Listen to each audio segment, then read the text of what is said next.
الله من الشيطان الرجيم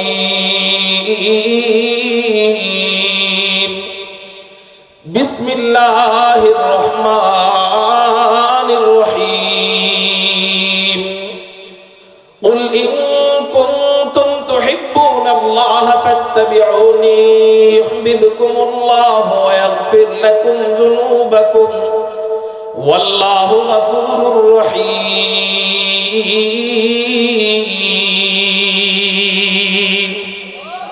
আপনাদের সাউন্ড আছে, গলায় আওয়াজ আছে, আকাশ পাতাল প্রকম্পিত করে চিৎকার দিয়ে বলি আল্লাহু আকবার। আল্লাহর নাম বলতে যে ভালোবাসে, শুনতেও তার মজা লাগে। আল্লাহ আল্লাহ क्या मजा मुर्शिद के मैखाना में है, अल्लाह अल्लाह क्या मजा मुर्शिद के मैखाना में है, दोनों आलम की हकीकत एक पैमाने में है, दोनों आलम की हकीकत एक पैमाने में है।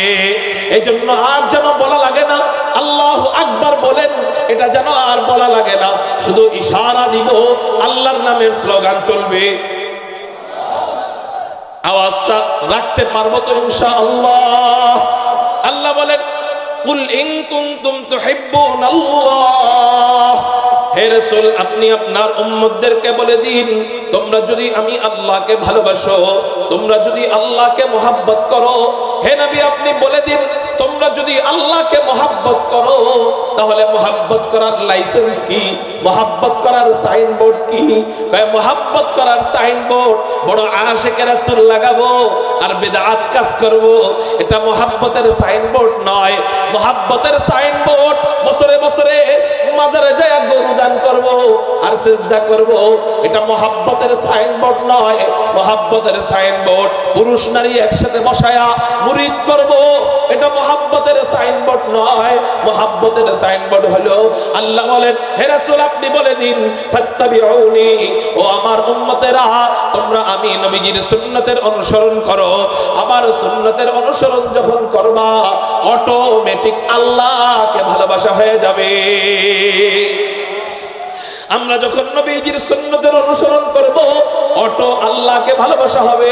সমস্যা হলো আমরা সুন্নতের অনুসরণ করতে চাই না কেন? সুন্নতের অনুসরণ আমাদের কাছে মজা লাগে না কেন? বলে লাগে না কেন, এটার জবাব যদি আমি দিতে যাই তাহলে এক কথায় জবাব দিতে হয় আমাদের সুন্নত আমাদের ভালো লাগে না, সুন্নতের অনুসরণ মজা লাগে না, নবীজির প্রতি প্রেম ভালোবাসা কমতি থাকার কারণে। একজনের প্রতি যদি আরেকজনের ভালোবাসা থাকে অটোমেটিক মহাব্বত দিলে ঢুইকা যায়। মহাব্বত যখন ঢুইকা যায় অটোমেটিক তার অনুসরণ ঢুইকা যায়। যেমন আমরা এই এলাকার মানুষ পানিকে কি বলি? পানি বলি, কিন্তু ছোট বাচ্চা এই পানিকে পানি বলতে পারে না, দাঁত হয় নাই, মাত্র কথা শিখছে। এই পানিকে কি বলে? কি বলে পানিকে? মাম বলে, মাম। কি বলে? মাম। আপনি যখন পানি নিয়ে যান আপনি তো পানিকে পানি বলেন, কিন্তু ওর সামনে আপনি যখন পানি নিয়ে যান তখন কিন্তু আর পানি বলেন না, আপনিও বলা শুরু করেন আব্বু মাম খাও, মাম মাম। ঠিক নেই? আপনি ওর অনুসরণ করলেন কেন? হুজুর ওরে আমি মহাব্বত করি এই জন্য ওর অনুসরণ। অটো আইসা গেছে, অটো। আল্লাহর রাসূলে যে মহাব্বত করবে অটোমেটিক বলা লাগবে না দাড়ি লম্বা করো, অটো লম্বা করতে থাকবে। বলা লাগবে না সন্তানদেরকে মাদ্রাসায় পড়াও, এমনি মাদ্রাসায় ভর্তি করবে। বলা লাগবে না বিদআত করো না, এমনি বিদআতকে ঘৃণা করবে। নবীজির মহাব্বত দিলে নাই, এই জন্যই আমরা নবীজির অনুসরণ করতে পারি না। এজন্য আগে মহাব্বত ঢুকাইতে হবে, এরপর অনুসরণ আসবে। মহাব্বত করব কেন? কেনর জবাব নবীজি আগে হাদিস থেকে কিভাবে দেয় এটা বলি, তারপর বিজ্ঞানের আলোকে আপনাদেরকে সংক্ষিপ্তভাবে জবাব দিব যে নবীজিকে আমরা বিজ্ঞানের আলোকে কেন ভালোবাসবো, নবীজিকে আমরা ভালোবাসবো কেন, এটার জবাব হাদিস থেকে। নবীজি হাদিসের মধ্যে বলেন আহিব্বুল্লাহ লিমা ইয়াকুম মিন নি'মাহ ওয়া আহিব্বুনি লিহুব্বিল্লাহ ওয়া আহিব্বু আহলা বাইতি লিহুব্বি। নবীজি বলেন এক নাম্বার তোমরা আল্লাহকে মহব্বত করো। কেন আল্লাহকে মহব্বত করবা? আল্লাহ তোমাদেরকে অনেক ধরনের নেয়ামত দিয়েছেন, এই জন্য তোমরা আল্লাহকে ভালোবাসবা, আল্লাহকে মহব্বত করবা। বলেন, আল্লাহ কি আমাদের জন্য নেয়ামত দেয় নাই? কোন কিছুর অভাব রাখছেন? আল্লাহ আমাদের জন্য আসমান বানিয়েছেন, আল্লাহ আমাদের জন্য জমিন বানিয়েছেন, আল্লাহ আমাদের জন্য পাহাড় পর্বত বানিয়েছেন, আল্লাহ আমাদের জন্য নদী নালা বানিয়েছেন। এই জন্যই কবি বলেন, ইয়ে জমিন মেরে লিয়ে হে আসমান মেরে লিয়ে। আবার ক্লান্ত হয়ে গেছি, চিৎকার দিয়ে বলি আল্লাহু আকবার। ये ज़मीन मेरे लिए है, आसमां मेरे लिए, और है मसरूफ खिदमत कुल जहां मेरे लिए, और है मसरूफ खिदमत कुल जहां मेरे लिए।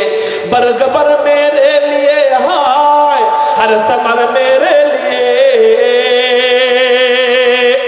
बरगबर मेरे लिए हाय, हर समर मेरे लिए, हर चमन मेरे लिए, हर गुलसिता मेरे लिए, हर चमन मेरे लिए, हर गुलसिता मेरे लिए। एक मेरे दम से है इस बज़्म आलम का फुरूक, एक मेरे दम से है इस बज़्म आलम का फुरूक। वक्त खिदमत है इस सबका नौम का मेरे लिए, वक्त खिदमत समय वक्त এটাও আমাদের খিদমতের জন্য আল্লাহ বানাইছে। वक्त खिदमत है इस सबका नौम का मेरे लिए, मेरी हस्ती में है मुज़म्मर हस्ती आलम का राज, मेरी हस्ती में है मुज़म्मर हस्ती आलम का राज। है ये सब ईजाद शूरे कुन फका मेरे लिए, है ये सब ईजाद शूरे कुन फका मेरे लिए। अरे क्यों न हो रोज़े अज़ल से हो चुकी तक़सीम का, क्यों न हो रोज़े अज़ल से हो चुकी तक़सीम का। मैं हूँ मालिक के लिए और कुल जहां मेरे लिए, मैं हूँ मालिक के लिए और कुल जहां मेरे लिए। কারো জবান যেন বন্ধ থাকে না, আকাশ পাতাল প্রকম্পিত করে একটু চিৎকার দিয়ে বলি না আল্লাহু আকবার। আল্লাহ সব আমাদের জন্য বানিয়েছেন, এই জন্যই নবীজি বলেন আহিবুল্লাহ লিমা ইয়ামলুকুম মিন নি'মা, যেহেতু সব নিয়ামত আল্লাহ তোমাদেরকে দান করেছেন, এই জন্য তোমরা আল্লাহকে ভালোবাসো। দুই নাম্বার ভালোবাসবা কাকে? ওয়া আহিব্বুনি লিহুব্বিল্লাহ। দুই নাম্বার আমি নবীজিরে তোমরা ভালোবাসবা। কয় কেন ভালোবাসবা? কয় আল্লাহরে মহব্বত করো, এই জন্য তোমরা আমি নবীরে ভালোবাসবা। সুবহানাল্লাহ। তাহলে প্রশ্ন, নবীজিকে ভালোবাসবো কেন? উত্তর দেন, আল্লাহর জন্য। এটা নবীজির উত্তর। এবার আসেন বিজ্ঞানের আলোকে একটু জানার চেষ্টা করি, যুক্তির আলোকে নবীজিকে ভালোবাসবো কেন? যে সমস্ত বৈজ্ঞানিকরা মানুষের মন নিয়ে গবেষণা করেন, মানুষের জেহেন চিন্তা নিয়ে গবেষণা করেন, ওনারা বলেন, ওই সমস্ত গবেষকরা বলেন, একজন মানুষ আরেকজন মানুষকে চার কারণে মহব্বত করে। চিৎকার দিয়ে বলেন কয় কারণে ভালোবাসে? চার কারণে ভালোবাসে। এক নম্বর হলো জামাল, একজন মানুষ আরেকজন মানুষকে সৌন্দর্যের কারণে মহব্বত করে। দুই নম্বর হলো কামাল, একজন মানুষ আরেকজন মানুষকে পূর্ণতা বা যোগ্যতার কারণে ভালোবাসে।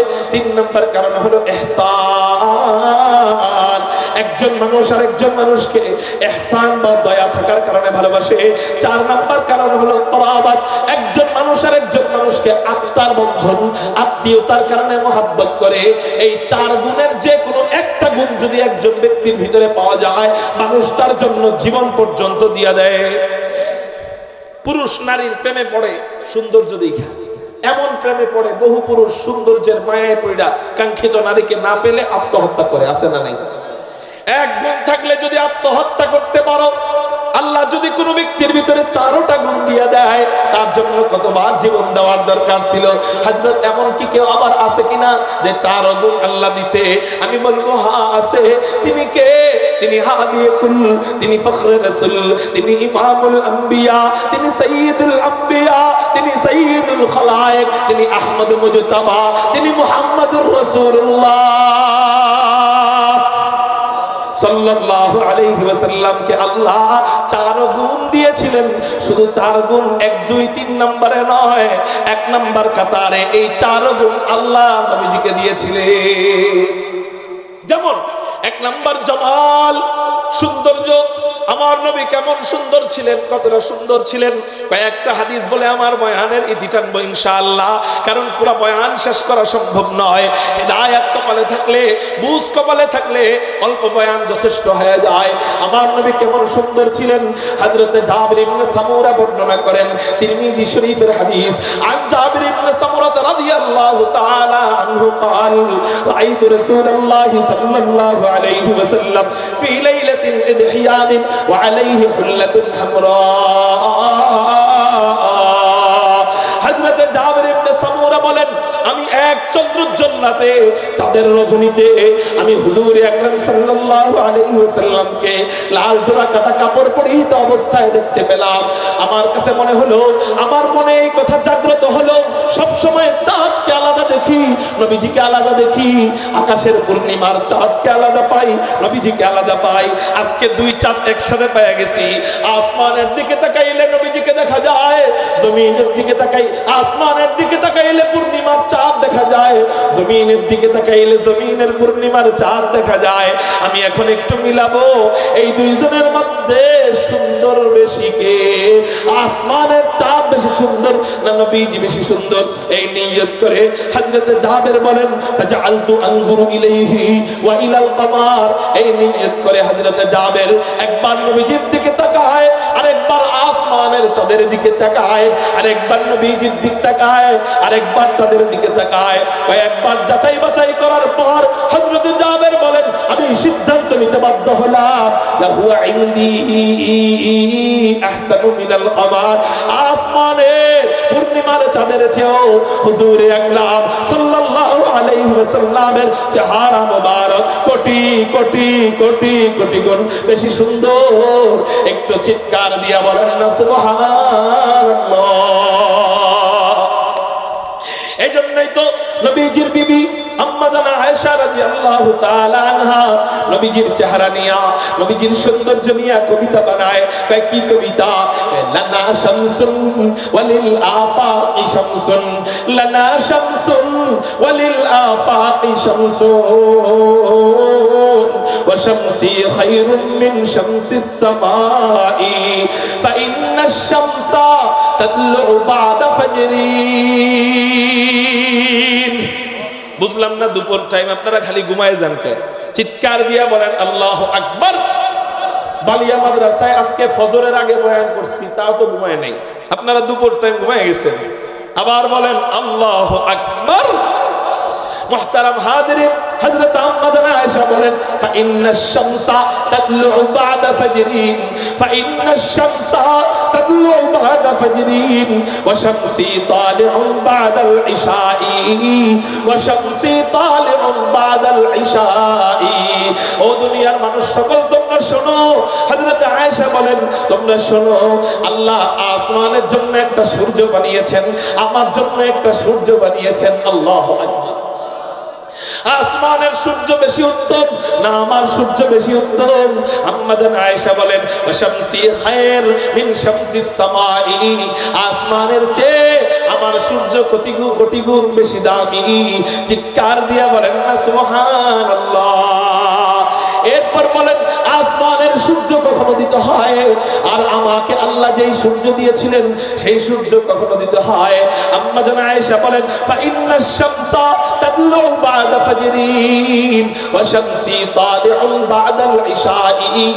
আসমানের সূর্য দিতে হয় ফজরের নামাজের পর। তোমরা যখন সকলে জাগ্রত হয়ে যাও, তোমাদের সামনে আসমানের সূর্য দিতে হয়। আর আল্লাহ আমাকে যেই সূর্য দান করেছেন সেই সূর্য কখনো দিতে হয় ইশারের নামাজের পর। তোমরা সকালে যখন ঘুমিয়ে পড়ো, পুরা দুনিয়া যখন ঘুমে বিবর হয়ে যায়, ইশারের নামাজের পর আমার সূর্য আল্লাহ আমার অন্ধকার কুঠুরিতে উদিত করে দেয়। এই হলো নবীজির চেহারা। হযরত হাসান বিন সাবিত কি বলে? বিবি তো স্বামীর সৌন্দর্য বলবেই, প্রশ্ন আসতে পারে আপনাদের। তাহলে চলেন আরো সাহাবীদের কওল বলি। আপনারা গন্ধ পান না নাকি আমি একা পাইতেছি? পাওয়া যায় না? হ্যাঁ ঠিক আছে, দেখেন একে ঠাইসা ধরে মাহফিলের পিছনে ঘাড়া ঘাড়া বিড়ি খায়। খুব মনোযোগে দেখি মুহতারাম হাজিরিন, এদিকে খেয়াল করেন। আল্লাহু আকবার চিৎকার দিয়ে বলেন আল্লাহু আকবার। আর 5-6 মিনিট সময় দিবেননি আপনারা আমার ইনশাআল্লাহ। হ্যাঁ খুব মনোযোগ, 5 মিনিটে শেষ করব ইনশাআল্লাহ। হযরত হাসান বিন সাবিত নবীজির কাছে আয়েশা বলেন, ইয়া রাসূলুল্লাহ, ইয়া হাবিবাল্লাহ, আপনি যদি অনুমতি দেন আপনার জন্য আমি একটা কবিতা বানাইছি। হাসান বিন সাবিত নবীজির কবি ছিলেন। আয়েশা বলেন, রাসূল আপনার জন্য আমি একটা কবিতা বানাইছি, বলবনি? হাসান বিন সাবিতকে নবীজি বলেন, হাসান বলো কবিতা। হাসান বিন সাবিত কবিতা বলেন, আহসানু মিন কালাম তারাকাতু আইনি ওয়া আজমালু মিন কালাম তালিদিন নিসাও খলিকতা মুবাররাআন মিন কুল্লি আইবিন কান্নাকা কদ খলিকতা কামা তাশাউ। হযরত হাসান বলেন, রাসূল আমার এই দুই চোখ আপনার চেয়ে সুন্দর কোন চেহারা কখনো দেখে নাই। সুবহানাল্লাহ। আহসানু মিন কালাম তারাকাতু আইনি, রাসূল আমার এই দুই চোখ আপনার চেয়ে সুদর্শন কোন পুরুষ কখনো দেখে নাই। ওয়া আজমালু মিন কালাম তালিদিন নিসাও, রাসূল রে পৃথিবীর কোন মহিলা, পৃথিবীর কোন মা আপনার চেয়ে সুন্দর কোন সন্তান জন্ম দিতে পারে নাই। এজন্যই তো নবীজির মা হযরত আমেনা চিন্তিত হয়ে গিয়েছিলেন। নবীজি ভূমিষ্ঠ হওয়ার পর হযরত আমেনা বেদিশা হয়ে গিয়েছিলেন। এত সুন্দর চেহারা আমার সন্তানের নামটা কি রাখা যায়? চেহারা যদি সুন্দর হয় নামটাও কিন্তু এরকম সুন্দর রাখতে হয়। এই ফুলপুর থানার মধ্যে সবচেয়ে সুন্দর একজন শিশু জন্মগ্রহণ করলো, কিন্তু বাপ তার নাম রাখলো কালা মিয়া। কি মিয়া? নাম রাখছে বল্টু। মিলবেনি, মানাবেনি। যেমন চেহারা তেমন নাম লাগে, ঠিক না? ঠিক। নবীজির চেহারার সাথে কোনো নাম মিলতেছিল না। হযরত আমেনা বলেন, আমি আমার শিশুর চেহারার দিক তাকাইলাম, তাকানোর পর দেখলাম চেহারাটা মুহাম্মদ। মুহাম্মদ মানে প্রশংসিত। আমি আমার শিশুর থুতনির দিক তাকাইলাম, থুতনিটা মুহাম্মদ। ঠোঁটের দিক তাকাইলাম, ঠোঁটটা মুহাম্মদ। হাসির দিক তাকাইলাম, হাসিটাও মুহাম্মদ। নাকের দিক তাকাইলাম, নাকটা মুহাম্মদ। চোখের দিক তাকাইলাম, চোখটা মুহাম্মদ। কপালের দিক তাকাইলাম, কপালটাও মুহাম্মদ। আল্লাহু আকবার। চাহনির দিক তাকাইলাম, চাহনিটাও মুহাম্মদ। মাথার দিক তাকাইলাম, মাথাটাও মুহাম্মদ। চুলের দিক তাকাইলাম, চুলটা মুহাম্মদ। কাঁধের দিক তাকাইলাম, কাঁধটা মুহাম্মদ। গলার দিক তাকাইলাম, গলাটাও মুহাম্মদ। সিনার দিক তাকাইলাম, সিনাটাও মুহাম্মদ। পেটের দিক তাকাইলাম, পেটটা মুহাম্মদ। উরুর দিক তাকাইলাম, উরুটাও মুহাম্মদ। পায়ের দিক তাকাইলাম, পাটা মুহাম্মদ। হাতের দিক তাকাইলাম, হাতটা মুহাম্মদ। আমেনা বলেন, আল্লাহ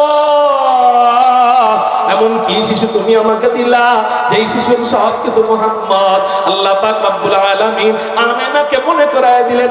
আমেনার মনে পড়ে যায়, হ্যাঁ আমি তো স্বপ্নে দেখেছিলাম এই শিশু যখন আমার গর্ভে ছিল, আল্লাহ আমাকে আদেশ দিয়েছিলেন স্বপ্নে, তোমার গর্ভে একটা শিশু আছে, এই শিশুর নাম রাখবা মুহাম্মদ। হ্যাঁ আমার মনে হয়ে গেছে যেই শিশুর সব কিছু মুহাম্মদ, সেই শিশুর নাম আর আলাদা রাখবো কেন?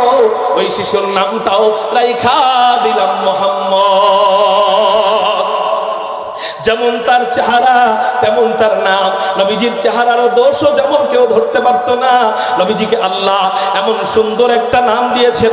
নবীজির আগেও এত সুন্দর আল্লাহ নাম এত সুন্দর কারো দেন নাই, নবীজির পরেও আল্লাহ এত সুন্দর নাম কারো দিবেন না।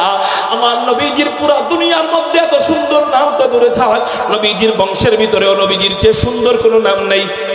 নবীজির বংশের ভিতরেও নবীজির চেয়ে সুন্দর কোনো নাম নাই। যেমন আমাদের নবীজির নাম মুহাম্মদ, তার পিতার নাম আব্দুল্লাহ, তার পিতার নাম আব্দুল মুত্তালিব, তার পিতার নাম হাশিম, তার পিতার নাম আব্দে মুনাফ, তার পিতার নাম কুসাই, তার পিতার নাম কিলাব, তার পিতার নাম মুররাহ, তার পিতার নাম কাব, তার পিতার নাম লুই, তার পিতার নাম গালিব, তার পিতার নাম ফেহের, তার পিতার নাম মালিক, তার পিতার নাম নজর, তার পিতার নাম কিনানা, তার পিতার নাম খুজাইমা, তার পিতার নাম মুদরিকা, তার পিতার নাম ইলিয়াস, তার পিতার নাম মুদার, তার পিতার নাম নিজার, তার পিতার নাম মাআদ, তার পিতার নাম আদনান, তার পিতার নাম মুতাদা, তার পিতার নাম মুকাব্বিব, তার পিতার নাম নাহুর, তার পিতার নাম তাইরাহা, তার পিতার নাম ইয়ারুব, তার পিতার নাম ইয়াসজুব, তার পিতার নাম নাবিদ, তার পিতার নাম হযরত ইসমাঈল, তার পিতার নাম আবুনা হযরত ইব্রাহিম আলাইহিস সালাতু ওয়াস সালাম। এই হলো নবীজির বংশধারার সংক্ষিপ্ত রূপ। ইব্রাহিম পর্যন্ত শুনাইলাম, সময় থাকতে আদম পর্যন্ত শুনাইতাম। মুহতারাম হাজিরিন, এই নামগুলোর ভিতরে দেখা যায় আমার নবীর নামের চেয়ে সুন্দর কোনো নাম খুঁজে পাওয়া যায় না। নবীর বংশের মধ্যে একজনের নাম মুদরিকা, নবীজির নাম যদি হইতো মুদরিকা মিলতো না, হযরত মুদরিকা সাল্লাল্লাহু আলাইহি সাল্লাম মিলতো না, মিলতো। যদি নবীজির নাম হয়তো মুদর মিলতো না, হযরত মুদর সাল্লাল্লাহু আলাইহি সাল্লাম মিলতো না। কিন্তু এমন একটা নাম, লা ইলাহা ইল্লাল্লাহ মুহাম্মাদুর রাসূলুল্লাহ। যাই হোক খায়ের, আমি ওইদিকে যাব না, যেমন তার চেহারা ওই রকম নাম। এই জন্যই হযরত হাসান বিন সাবিত বলেন, ওয়া আজমালু মিন কালাম তালিদিন নিসাও, রাসূল আপনার চেয়ে সুন্দর কোন শিশু কোন মা জন্ম দিতে পারে নাই। খলিকাতা মুবাররাআম মিন কুল্লি আইবিন, যেন আপনি সৃজিত হয়েছেন নিখুঁত। আরে চাঁদেরও তো খুদ আছে। চাঁদের কি আছে বলেন? চাঁদ মাঝখানে কালা কালা দেখা যায় দাগ, কিন্তু আমার নবীজির চেহারা খুদ তো দূরে থাক, বরং নবীজি যখন হাসি দিতেন, সময় এলে তিরমিজির মধ্যে পাওয়া যায় আমার নবীর সামনের দুই দাঁত কিছুটা ফাঁকা ছিল। আমার নবী যখন হাসি দিতেন, আমি যদি হাসি দেই, আপনারা দেখলে খেয়াল করবেন কালা দেখা যায়, মাঝখানে অন্ধকার দেখা যায়, কিন্তু আমার নবী যখন হাসি দিতেন, আমার নবীজির দাঁতের ফিনকি দিয়া নূরের তাজাল্লি মনে হতো বেয়ে বেয়ে পড়তেছে, মনে হইতো নূরের তাজাল্লি বেয়ে বেয়ে পড়তেছে। এত সুন্দর তার চেহারা। আপনারা বলতে পারেন হুজুর, আওয়ামী লীগের নেতার প্রশংসা তো আওয়ামী লীগ করেই, বিএনপির নেতার প্রশংসা তো বিএনপি করবেই, আপনাদের নেতার প্রশংসা তো আপনারা করবেনই। মুহাম্মদুর রাসূলুল্লাহ আপনাদের নেতা, আপনাদের নেতার প্রশংসা তো আপনারা করবেনই। কোন কাফের মুশরিক ইহুদিরা তো নবীজির চেহারার প্রশংসা করে নাই। এই কথা আপনাদের প্রশ্ন হইতে পারে। আমি একটা হাদিস বলে আমার বয়ান শেষ করে ফেলবো। আমি বলবো, উত্তর দিব যে আমাদের নেতা মুহাম্মদুর রাসূলুল্লাহ সাল্লাল্লাহু আলাইহি ওয়াসাল্লামকে দুনিয়ার কোন নেতার সাথে মিলাইলে চলবে না। দুনিয়ার নেতার প্রজারা নেতার প্রশংসা করে, কিন্তু আমাদের নবীজির চেহারার প্রশংসা শুধু আমরাই নয়, তৎকালীন জামানার মক্কা মদিনার কাফের মুশরিক বেঈমান ইহুদিরা পর্যন্ত আমার নবীর চেহারা দেখা দেখা কালেমা পড়ে মুসলমান হয়ে যাইত। যেমন তিরমিজি শরীফের হাদিস, عن عبد الله بن سلام رضي الله تعالى عنه قال لما قدم رسول الله صلى الله عليه وسلم المدينة انجفل الناس إليه। হযরত আব্দুল্লাহ ইবনে সালাম বলে, হুজুর সাল্লাল্লাহু আলাইহি ওয়াসাল্লাম যখন মক্কা শরীফ থেকে হিজরত করে মদিনায় আসলেন, লোকেরা তাকে দেখার জন্য ভিড় জমানো আরম্ভ করলো। বলে আমিও একটু দেখতে যাই, দেখি আসলে এটা সত্য নবী না মিথ্যা নবী। আব্দুল্লাহ ইবনে সালাম বলে, আমিও দেখার জন্য যাচাই বাছাই করার জন্য তিনটা প্রশ্ন ঠিক করলাম।